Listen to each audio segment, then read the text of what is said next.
Hello guys, welcome to our friends. In this video lecture, we are talking about that very important and very interesting phenomena is that all versus not all biological statements. Okay. So हम इस video को क्यों cover up कर रहे हैं क्योंकि ये जो पूरा स्टेटमेंट्स रिलेटेड जो क्वेश्चंस आता है ना डिफरेंट कॉम्पिटिटिव एग्जाम्स के अंदर तो हमें ये कंफ्यूज कर देता है ओके दिमाग में हमारा अगर आपको पूछा जाए नॉर्मली तो आप अच्छे से आंसर देते हो लेकिन जब आपको एग्ज़ाम के अंदर एज ए क्रिटिकल फॉर्म में पूछा जाता है तब आप कंफ्यूज हो जाते हो ओके उसी के बेसिस पर हम आज वीडियो लेकर आए हैं कि ऑल वर्सेस नॉट ऑल जितने भी बायोलॉजिकल स्टेटमेंट्स हैं ना कि ये होता है ऑब्वियसली फॉल्स है क्योंकि बायोलॉजी है ना उसके अंदर एक्सेप्शन तो ऑलरेडी आता ही है एक्सेप्शन के बिना बायोलॉजी अधूरी है फर्स्ट ऑफ ऑल हम स्टार्ट करेंगे कि इसके अंदर आपको कौन कौन से पॉइंट्स जो है वो आपके माइंड में रखने हैं लाइकवाइज मैंने यहाँ पर एक टिक मार्क करके रखा है तो आप जैसे ही उसके आगे जाओगे तो आपको अच्छे से समझ में आएगा कि ये जो वर्ड है ना वो आपको माइंड में रखना है नाउ स्टार्ट करते हैं तो first of all we know about that all animals have the backbone okay so that is false क्यों क्योंकि जितने भी इनवर्टिब्रेट्स है ना वो भी तो क्या है एनिमल्स है ना ओके उसके अंदर क्या बैकबोन है नहीं है ये स्टेटमेंट जो है वो क्या हो गया फॉल्स हो गया तो ये भी स्टेटमेंट एक आईएमपी के रूप में आपको गिना जा सकता है कि अब जब आप एग्ज़ाम के अंदर होते हो तब आपका मूड कैसा होता है और जब नॉर्मल होता है ना तब कैसा होता है तो आप अच्छे से आंसर नहीं दे पाते पहले रीड करो question and then after you choose the right option so you get correct marks okay now second one is that all vertebrates have 4 limbs तो that is also false why because the snakes are vertebrates but it is limbless okay all mammals have fur or hair okay that is true so through the reduce in some wells like that जो aquatic fishes aquatic animals है ना उसके अंदर ये hair वगैरह कम हो जाता है क्योंकि वो सबसे ज़्यादा बाहर के एनवायरनमेंट में नहीं आता है so all mammals have a hair now all mammals give live birth that is also false okay because the platypus और जितने भी दूसरे एनिमल्स हैं ना वो मैमल्स भी कैटेगरी के अंदर तो आते हैं लेकिन वो क्या करते हैं एग्स पहले रखते हैं और उसके बाद उसमें से लाइव बर्थ और बेबी बर्थ बाहर आता है now fifth one is that all enzymes are proteins तो that is also false okay ये बहुत बार आता है ये क्वेश्चंस कि all enzymes are made up of proteins because हमने पहले से ही पढ़ा है कि enzymes are made up by proteins but हमें ये बात भी ध्यान में रखनी है कि एक्सेप्शन आएगा बायोलॉजी के अंदर ribozymes are RNA based enzymes okay कि उसके अंदर आरएनए से बना हुआ एंजाइम है वो ना ही अमीनो एसिड से नहीं बना होता है ओके हमने पढ़ा था ना कि बहुत सारे अमीनो एसिड्स बनकर एक क्या बनते हैं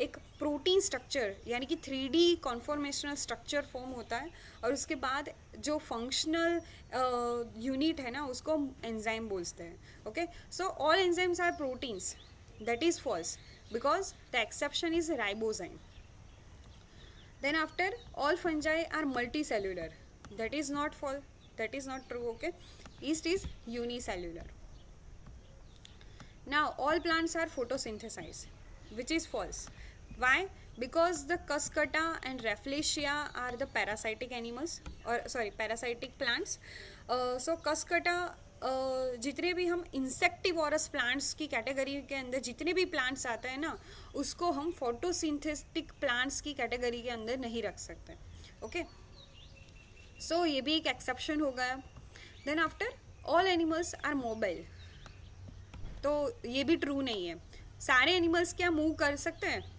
नहीं कर सकते like that sponges corals are sessile okay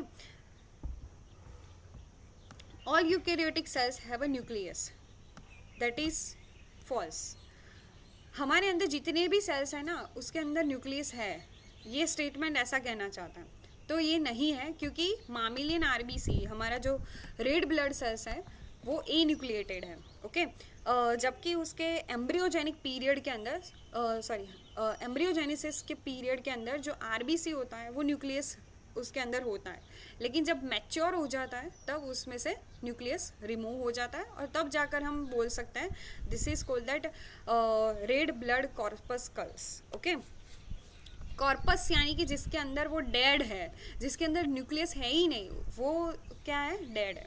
okay, then after 10th statement पर आगे हम बढ़ते हैं हम कि ऑल प्रोकैरियोट्स आर बैक्टीरिया। सो ये क्या हो सकता है, फॉल्स है। ओके, क्यों, क्योंकि आर्की आर ऑल्सो प्रोकैरियोट्स। हम जब भी बात करते हैं ना सेल्स की, तो सेल्स के अंदर 2 कैटेगरी आ जाते हैं और एनिमल्स के अंदर भी। सो ऐसे सेल्स के जिसके अंदर जो न्यूक्लियस है ना वो एक कैप्सुलेटेड फॉर्म के अंदर है और एज वेल एज उसके अंदर membrane bound capsule, membrane bound nucleus present है। ओके, कैप्सूल नहीं, सॉरी, मेम्ब्रेन बाउंड न्यूक्लियस जिस सेल के अंदर प्रेजेंट होता है ना उसको हम क्या बोलते हैं, यूकैरियोट्स। और जिसके अंदर मेम्ब्रेन बाउंड न्यूक्लियस या फिर अदर ऑर्गेनल्स नहीं होती हैं उसको बोलते हैं हम प्रोकैरियोट्स। ओके, सो हम ऐसा नहीं बोल सकते कि all prokaryotes are bacteria, because prokaryotes के अंदर 2 कैटेगरी डिवाइड होती है, एक होती है आर्किया की और एक होती है बैक्टीरिया की। सो आर्किया और बैक्टीरिया का डिफरेंस आपको पता होना चाहिए कि archaea are that pseudo bacteria, not a true bacteria. Okay, क्योंकि वो हार्श एनवायरमेंटल कंडीशन के अंदर सर्वाइव करता है, जबकि बैक्टीरिया जो है वो ऐसे है कि यूनिवर्सल है। ओके, यानी कि सभी जगह पर होता है, तो that is not a true. So all prokaryotes are bacteria, this statement is false. Now all bacteria are harmful.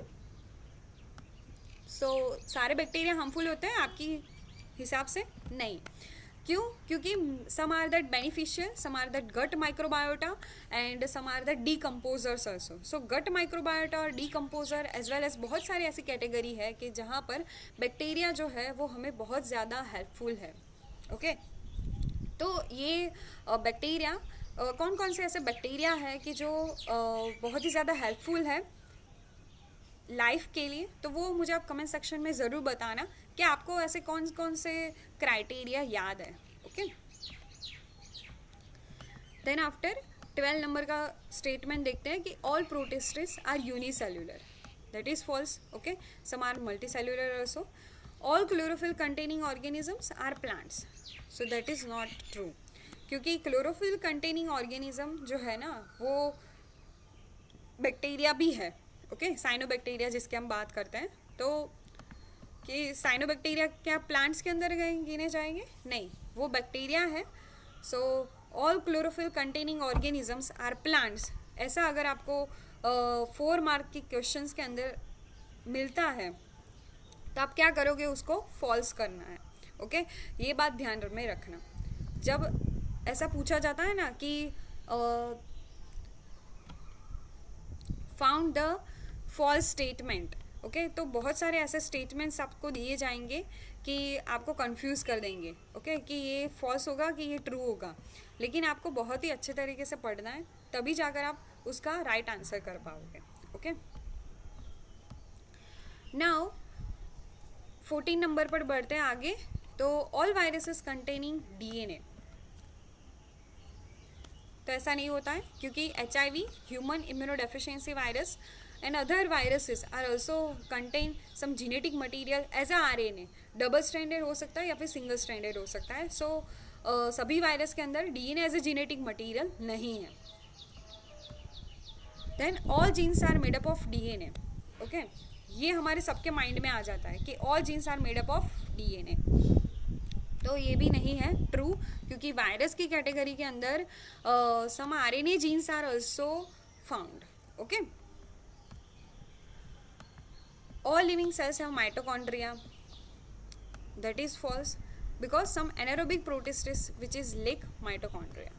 all cells have a cell wall, so ऐसा नहीं है, एनिमल सेल्स और एज वेल एज प्रोटोजुआ के पास cell wall नहीं होती है।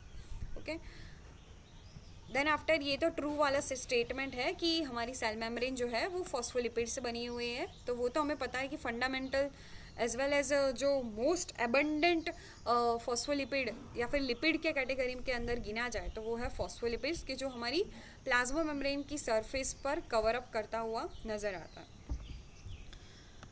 All cells which is arise from pre existing cells which is true. Okay, so ये वाला स्टेटमेंट है ना, वो बहुत बार कॉम्पिटिटिव एग्जाम्स के अंदर पूछा गया है कि all cells arise from pre existing cells. ये स्टेटमेंट किसने दिया था? तो सेल थियरी के अंदर जो विर्शो है साइंटिस्ट, उन्होंने दिया था ये. और ये थियरी जो है ना, उसका बहुत ही अच्छा नाम है. ये all cells arise from pre existing cells, ये जो स्टेटमेंट है ना, उसको क्या बोला जाता है? बायोलॉजी की 12th स्टैंडर्ड की बुक में ये दिया गया है. सो अगर आपको याद हो तो प्लीज़ मुझे कमेंट सेक्शन में ज़रूर बताना, वरना मैं लास्ट वीडियो के अंदर बताती हूँ आपको. ओके, सो नाउ 20 नंबर का स्टेटमेंट देखते हैं कि all organisms excrete something metabolic wastage. Okay, so some are that nitrogenous waste, some are ureolytic, some are aminotelic. Okay, so बहुत सारे ऐसे कैटेगरी है कि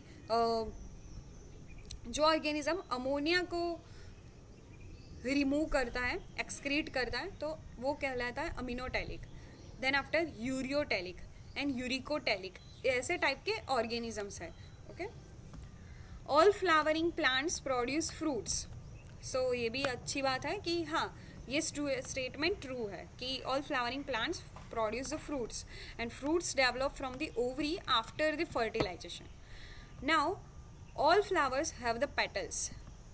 तो ये गलत बात है कि some are that wind pollinated जो plants होता है ना, तो उसके अंदर flowers आते हैं लेकिन petals नहीं होते हैं. क्यों petals नहीं होंगे?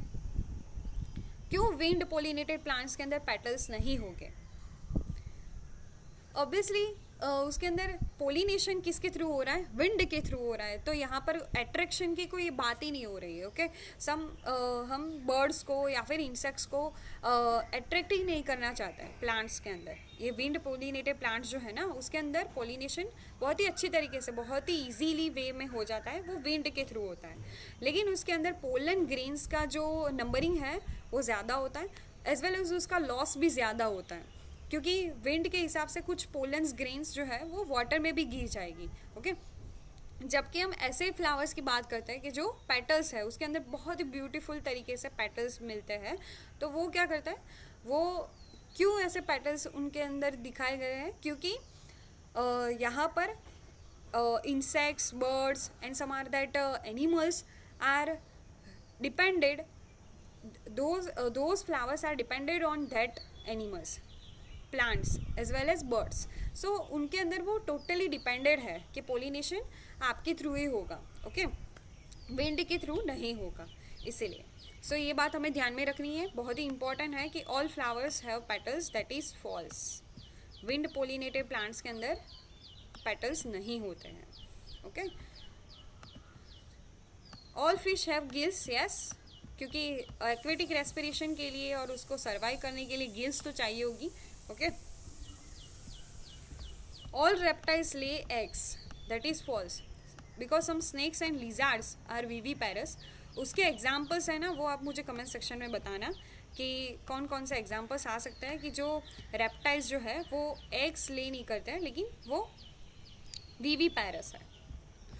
Now the last and the important one is what, all amphibians live both land and water. So ये स्टेटमेंट फॉल्स है, because some are that amphibians are entirely, उसकी जो लाइफ है ना वो क्या हो जाती है, एक्वेटिक हो जाती है, लाइक दैट एक्सोलोटल. बहुत सारे ऐसे दूसरे भी एग्जाम्पल्स हैं, तो आप उसको सर्च करना, जानना, नोट कर लेना, और उसके बाद उस नोट्स को बार बार आप रीड करोगे तो आप अच्छे से वो जो कंसेप्ट है ना आपके माइंड में क्लियर हो जाएगा, तो कोई भी एग्ज़ाम हो तो आप अच्छे से उसको आंसर दे पाओगे. सो मेरा एम यही था कि आपको जो भी all versus not all type के जितने भी स्टेटमेंट्स हैं, ओके, उसको हम कवर अप करें. लेकिन ये वीडियो सबसे ज़्यादा लंबा हो जाएगा, इसलिए हम क्या करते हैं, 25 स्टेटमेंट्स को अभी इस वीडियो 1 के अंदर कवर अप कर रहे हैं. नेक्स्ट राउंड के अंदर हम 26 से स्टार्ट करेंगे. तब तक आप देखते रहिए मेरी चैनल रोशनी भट्ट, ओके. सो और मैंने आपको जितने भी क्वेश्चन पूछे हैं ना, वो आप मुझे कमेंट सेक्शन में ज़रूर बताना, ओके। एंड अगर आपको कोई भी डाउट्स हैं तो वो भी आप मुझे पूछ सकते हो। Thank you so much for watching and please like this video and subscribe my channel.